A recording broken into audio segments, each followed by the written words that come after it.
Sí, muchas gracias y buenas noches a todos y a todas. El tema de hoy pues, sería la prescripción farmacológica para insomnio y su relación con bruxismo. Pero antes de entrar a lo que sería detalles con la plática, pues tenemos primero que definir lo que sería insomnio, lo que sería bruxismo.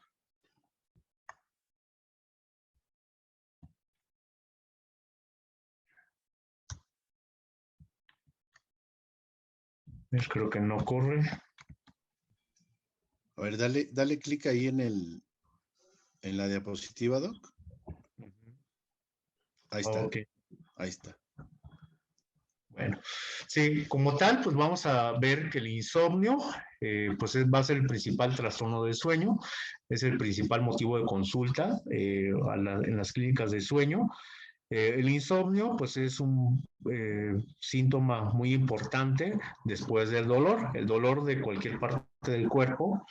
Después viene el insomnio como motivo de consulta, como tal a las clínicas o a los hospitales.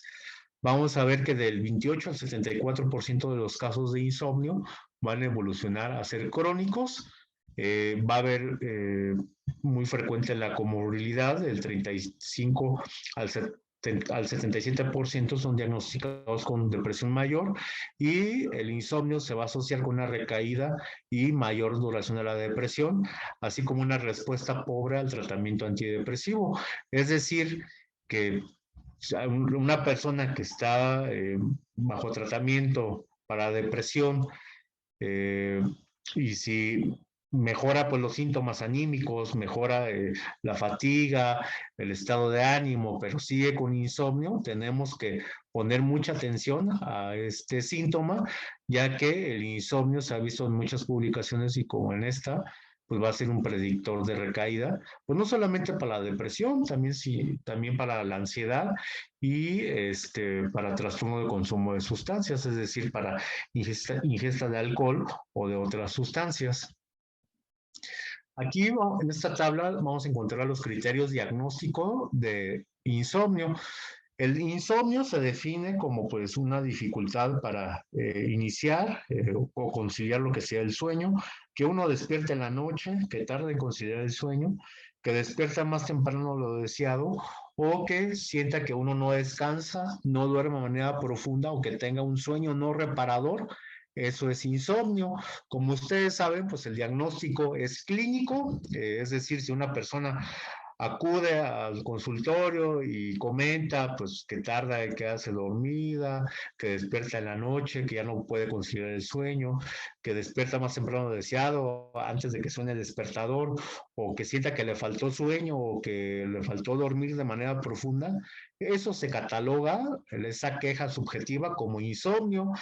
Y toda esta definición de insomnio se basa en lo que serían los manuales de diagnóstico, de clasificación. Dentro de los manuales que nos indica si la persona presenta insomnio, lo que define el insomnio, pues se encuentra el manual estadístico y diagnóstico de los trastornos mentales, que en su quinta edición, y lo que sería pues la tercera clasificación internacional de trastornos del sueño, y la clasificación internacional de las enfermedades en su 10ª edición, que ahorita ya van en la 11ª. Ahí define lo que sería insomnio. Pero también el insomnio va a tener síntomas diurnos, es decir, síntomas durante el día, y estos síntomas pueden ser alguno de los siguientes: la sensación de cansancio, la baja energía, a veces somnolencia, aunque es menos frecuente, como vamos a ver más adelante por la fisiopatología del insomnio. eh, los pacientes que tienen insomnio pues no van a tener sueño, van a estar cansados, pero no van a poder dormir. Obviamente van a tener problemas en la atención, en la concentración, en la memoria, no van a rendir en el trabajo, en la escuela. Va a haber alteraciones del estado de ánimo. Es muy frecuente también que las personas con insomnio pues estén irritables, dificultades conductuales, sobre todo en los niños, y por el insomnio pues van a tener